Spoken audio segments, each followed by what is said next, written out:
नमस्कार साथियों। आज एक बहुत ही इम्पोर्टेंट टॉपिक लेकर मैं आप लोगों के सामने फिर से उपस्थित हूँ। आज का हमारा टॉपिक नर्सिंग के जो 1564 पद हैं जिन पर भर्ती प्रक्रिया चल रही है, डॉक्यूमेंट्स वेरिफिकेशन आजकल चल रहा है, इसी के रिगार्डिंग मैं आज कुछ बातें आप लोगों के साथ शेयर करने वाला हूँ। सबसे पहला जो सबसे बड़ा मुद्दा है वो है बाहरी राज्यों के वो कैंडिडेट जिन्होंने गलत तरीके से स्थायी निवास बनाया है। उन लोगों को हमने देखना है। जैसे अभी भी मुझे जानकारी मिली है कि डॉक्यूमेंट्स वेरिफिकेशन में बाहर के लोग ज़्यादा दिखाई दे रहे हैं। बहुत ज़्यादा लोग ऐसे हैं जो बाहर के हैं। इनके बारे में हमने क्या करना है, आरटीआई के द्वारा सूचना मांगनी है। जैसे मेरे बहुत सारे साथी, चाहे वो देहरादून हैं, उत्तरकाशी हैं, पिथौरागढ़ हैं, अल्मोड़ा है, हरिद्वार हैं, लगातार कई लोगों की मुझे कॉल आई कि यहाँ पर भी इतने लोग जो हैं वो बाहरी राज्यों के हैं। तो साथियों, आरटीआई के द्वारा हमने इन्फॉर्मेशन मांगनी है उनके बारे में। उनके डॉक्यूमेंट्स की छाया प्रति, फ़ोटो कॉपी हमने मांगनी है कि उन्होंने जो भी डॉक्यूमेंट्स लगाए हैं उनकी कॉपी हमें दी जाए। उसके बाद जहाँ से भी उन्होंने स्थायी निवास बनाया है, संबंधित डीएम से हमने आरटीआई के द्वारा सारी जानकारी मांगनी है, क्योंकि कोई भी कैंडिडेट गलत तरीके से इस भर्ती प्रक्रिया में सम्मिलित नहीं होना चाहिए। यह हमारी खुद की नैतिक जिम्मेदारी है। सिर्फ और सिर्फ ये गवर्नमेंट की जिम्मेदारी नहीं बनती है, हमारी भी खुद नैतिक जिम्मेदारी बनती है कि हम भी गवर्नमेंट को प्रॉपर सपोर्ट करें। गवर्नमेंट को कैसे पता चलेगा? एसआईटी जांच तो सीधे नहीं हो सकती है डॉक्यूमेंट्स की। तो अगर हमें लगता है कि कोई डाउटफुल है तो उसके खिलाफ हमें तुरंत सक्रिय होना पड़ेगा। आरटीआई के द्वारा हमें सारी इन्फॉर्मेशन उसकी कलेक्ट करनी पड़ेगी। और आरटीआई अगर हम लगाते हैं और आरटीआई से सब कुछ क्लियर हो जाता है, आरटीआई से हमें क्लियर हो जाएगा कि हाँ, वो बाहर का बंदा है, गलत तरीके से अंदर आया है या फिर नहीं आया है। बहुत सारे ऐसे लोग हो सकते हैं, मैं नहीं कह रहा हूँ होंगे ही, लेकिन हो सकते हैं जिनको 15 साल उत्तराखंड के अंदर नहीं हुए हैं लेकिन उन्होंने स्थायी निवास बना लिया है। कैसे बन रहे हैं, कैसे बनाया है, ये जानना बहुत ज़रूरी है। कौन कौन से लोग आ रहे हैं, आवेदन कर रहे हैं। आवेदन तो खैर पहले ही हो चुका है, अब डॉक्यूमेंट्स वेरिफिकेशन में कौन कौन लोग आ रहे हैं, ये ध्यान देना बहुत ज़रूरी है। अभी कुछ शिकायतें ऐसी भी आ रही है कि बहुत सारे लोगों ने जो है उनका पासिंग ईयर कुछ और है, उन्होंने अप्लाई करते समय कुछ और डाल दिया था। तो ऐसे लोग तो खैर निश्चित तौर पर बाहर हो जाएंगे अगर वो इलीगल तरीके से आए हैं। लेकिन अगर वो इलीगल तरीके से नहीं आए हैं, सही तरीके से आए हैं, तो फिर कोई दिक्कत नहीं है। सबसे बड़ी बात, मेडिकल कॉलेज के 1400 पोस्टों को कैसे निकलवाया जाए, ये बहुत बड़ा मुद्दा है। देखिए, हमको समझना होगा, कैबिनेट में कोई मुद्दा आना नहीं है, फिर भी आ जाएगा तो वो मैं नहीं कह सकता हूँ, क्योंकि कैबिनेट में जो वर्षवार का मामला है वो पहले ही क्लियर हो चुका है। कैबिनेट में जब वर्षवार नियुक्ति का मामला क्लियर हुआ था तो उसमें मेडिकल कॉलेज और स्वास्थ्य विभाग दोनों का मामला क्लियर हुआ था। उसके बाद स्वास्थ्य सचिव डॉक्टर आर राजेश कुमार जी ने जो नियमावली में साइन किए थे 25 अगस्त 2022 4:41 और कुछ सेकंड में सिग्नेचर हुए हैं उनके। वो नियमावली चिकित्सा शिक्षा मीन्स मेडिकल कॉलेज तथा चिकित्सा स्वास्थ्य मतलब स्वास्थ्य विभाग अनुभाग, मतलब दोनों की है।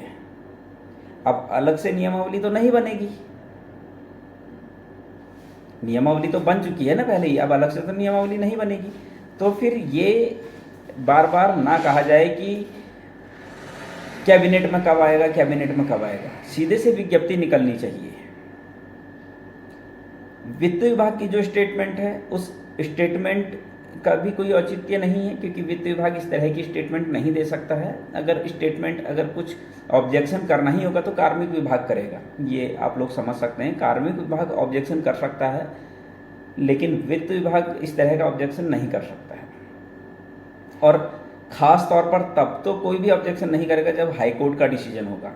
आप लोगों ने हाईकोर्ट का डिसीजन पढ़ा होगा। मैंने जिस टाइम पर हाईकोर्ट का डिसीजन आया था, मैंने सारे ग्रुप्स में हाईकोर्ट का डिसीजन और वो नियमावली जो माननीय उच्च न्यायालय में गवर्नमेंट के द्वारा रखी गई थी वो दोनों सर्कुलेट की थी, और वो नियमावली आई होप कि आप लोगों के पास, सबके पास होगी।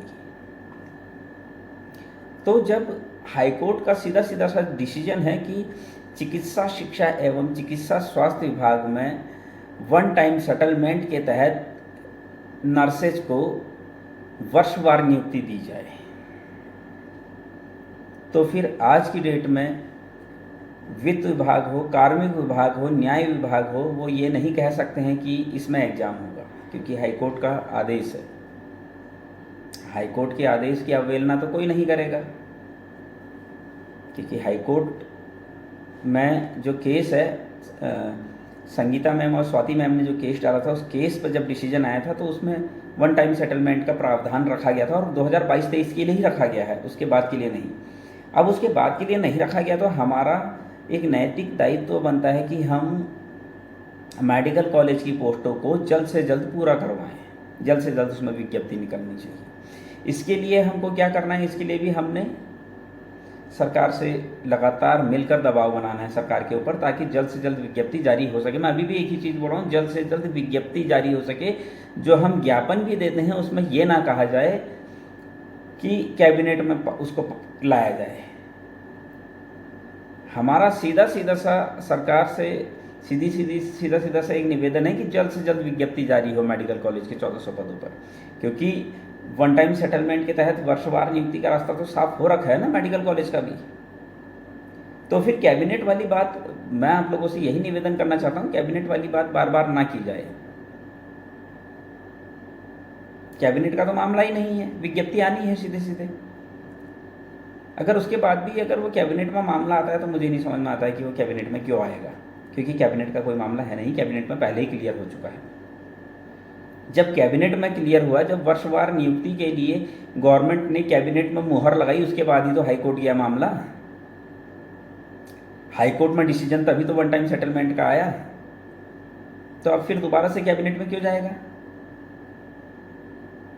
तो ये चीज़ें समझिए, ये बहुत मतलब इतना बड़ा मुझे नहीं लगता इतना बड़ा इशू है, इतना उलझा हुआ इशू तो नहीं है, सिंपल सा है कि कैबिनेट में नहीं जाना है वो मामला। और एक चीज़ आप लोगों से और कहना चाहूँगा, सभी लोग अपने अपने जितना भी हो सकता है अपनी ओर से एफर्ट लगाइए। ये मत सोचिए कि गिने चुने 4 लोग ही इस विज्ञप्ति को निकलवाएंगे। हल्द्वानी वाले, हल्द्वानी के जितने विधायक हैं, हल्द्वानी के विधायक, हल्द्वानी के विधायक, कालाडूंगी विधायक वंशीधर भगत जी, सुमित हृदय जी, डीएम, इनसे मिल सकते हैं, इनके द्वारा ज्ञापन दिया जा सकता है। कालाडूंगी वाले कालाडूंगी विधायक से मिल सकते हैं, रामनगर के लोग रामनगर के विधायक से मिल सकते हैं, नैनीताल के लोग नैनीताल के विधायक से मिल सकते हैं, डीएम से मिल सकते हैं, कमिश्नर से मिल सकते हैं। हर कोई व्यक्ति 2-4 लोग या फिर कोई अकेला भी अगर जाना चाहे तो अपने विधायक से तो मिल ही सकता है, कोई मना थोड़ी ना कर रहा है। आपके प्रतिनिधि हैं भाई, वो उनसे मिलने में कहाँ दिक्कत है? क्यों आप उनसे नहीं मिल रहे हैं? क्यों आप इस आस में बैठे हैं कि गवर्नमेंट आएगी, हमारे हाथ पैर जोड़ेगी कि नौकरी कर लो? ऐसा नहीं होगा, हाथ पैर तो चलाने पड़ेंगे। आरटीआई लगाने के लिए मैंने लगातार आप लोगों से कहा कि आप आरटीआई लगाइए और चिकित्सा चयन बोर्ड को लेटर लिखिए, लेकिन कोई भी एक पेन तक उठाने को तैयार नहीं है। नौकरी सबको चाहिए। क्या किसी ने चिकित्सा चयन बोर्ड को लेटर लिखने की कोशिश की कि रोस्टर का पालन नहीं किया गया है? क्या किसी ने कभी आरटीआई लगाने की कोशिश की? क्यों नहीं कर रहे हैं आप ये कोशिश? अपने कम से कम अपनी नौकरी के लिए, अपनी जॉब के लिए तो इतना कीजिए। सोचिए, आप अपने लिए ही काम नहीं करना चाहते हैं, अगर आपको किसी और के लिए काम करना पड़ेगा तो आप क्या करेंगे? जब आप खुद के लिए जागरूक नहीं हैं तो दूसरे के लिए आपसे क्या उम्मीद करें? मेरा आप सभी लोगों से सिर्फ और सिर्फ एक निवेदन है, जितने भी लोग हैं जिनको लगता है कि इसमें नंबर नहीं आ रहा है या हम बॉर्डर लाइन में हैं, प्लीज़ मैं रिक्वेस्ट कर रहा हूँ, और जो सीनियर हैं उनसे भी रिक्वेस्ट कर रहा हूँ, सभी लोग एक होकर इस मेडिकल कॉलेज की 1400 पोस्टों के लिए आगे आइए,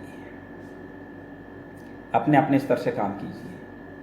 मैं लगातार बाहरी राज्यों वालों की डिटेल निकाल रहा हूँ, आरटीआई से मैं लगभग सारी डिटेल इकट्ठी कर चुका हूँ और बहुत जल्द मैं आप लोगों के सामने वो डिटेल लाने वाला हूँ। अभी थोड़ी सी डिटेल और आनी है। जितने भी बाहरी राज्य के लोग हैं वो निश्चिंत रहे, बिल्कुल निश्चिंत रहें। जिन्होंने गलत तरीके से डॉक्यूमेंट्स बनाए हैं, बहुत जल्दी उनको सबके सामने लाया जाएगा, क्योंकि मैंने सारे डॉक्यूमेंट्स इकट्ठे कर लिए हैं। ऐसे लोगों को छोड़ा तो नहीं जाएगा। और ये ग्रुप सी की भर्ती है, बाहरी राज्य के लोगों को हम नहीं आने देंगे अंदर, चाहे कुछ भी हो। इस चीज़ के लिए आप सभी लोग निश्चिंत रहिए। मैं सिर्फ और सिर्फ इतना आप लोगों से कहना चाहता हूँ, आप लोग भी थोड़ा सा आरटीआई लगाना सीखिए। मैंने वीडियो डाला है आरटीआई कैसे लगाते हैं, बहुत टफ नहीं है। बस आप लोग, जो आप लोगों की सोच है कि हम तो कुछ नहीं करेंगे, उसको छोड़ दीजिए। जब आप काम करेंगे तभी रिजल्ट भी मिलेगा। अगर आप सोचेंगे कि नहीं बैठे बैठे सब कुछ हो जाएगा, तो ये बहुत गलतफहमी है आप लोगों की। इस तरह से तो काम नहीं होगा। नौकरी चाहिए तो हाथ पैर तो मारने पड़ेंगे। बस हमने इतना करना है, जानकारियाँ इकट्ठी करनी है, क्योंकि कल को क्या है, अगर बाहरी राज्य के लोग अंदर आ रहे हैं तो उनको बाहर निकलवाने के लिए कोर्ट का रास्ता भी अपनाना पड़ सकता है। एविडेंस होंगे तो हम सब कुछ कर सकते हैं, एविडेंस नहीं होंगे तो बाहरी राज्य के लोग हमारे राज्य में नौकरी में आसानी से लग जाएंगे। उन्होंने भी तो अपनी नौकरी के लिए एफर्ट किया है ना, फर्जी तरीके से जिसने बनाया है और जिसने कोर्ट से परमिशन ली, उन्होंने कोशिश की ना। तो हम क्यों कोशिश नहीं कर रहे हैं अपनी नौकरी के लिए? हमें भी कोशिश करनी चाहिए। हम क्यों चुपचाप बैठे हैं भाई? जब वो कोशिश कर सकते हैं, बाहरी राज्य का व्यक्ति आकर यहाँ आकर गलत तरीके से अपना स्थायी निवास बना लेता है या फिर कोर्ट से परमिशन ले आता है, तो हमें अपना हक लेने के लिए दूसरे के ऊपर डिपेंड रहने की ऐसी क्या ज़रूरत पड़ गई कि हमें दूसरे के ऊपर डिपेंड रहना पड़ रहा है? हमें भी तो कोशिश करनी चाहिए। जब तक हम कोशिश नहीं करेंगे तब तक सफल नहीं होंगे। नौकरी तभी मिलेगी जब हम कोशिश करेंगे। मैं उन सभी लोगों से निवेदन कर रहा हूँ, आप लोग प्लीज़ आरटीआई लगाइए। एक तो रोस्टर भी फॉलो नहीं है, रोस्टर के लिए भी हमें लगातार चिकित्सा चयन बोर्ड को बोलना चाहिए, लेटर लिखने चाहिए। रोस्टर का पालन नहीं किया गया है। इस विज्ञप्ति में जो 1564 पद आए हैं, खुले तौर पर आप देख रहे हैं, उसमें रोस्टर का पालन नहीं किया गया है। उसके बाद भी आप लोग चुप्पी साधे हुए बैठे हैं। आप सोचिए ना, आप कितने बड़े कामचोर हो गए हैं। अपनी नौकरी के लिए आप जागरूक नहीं हैं।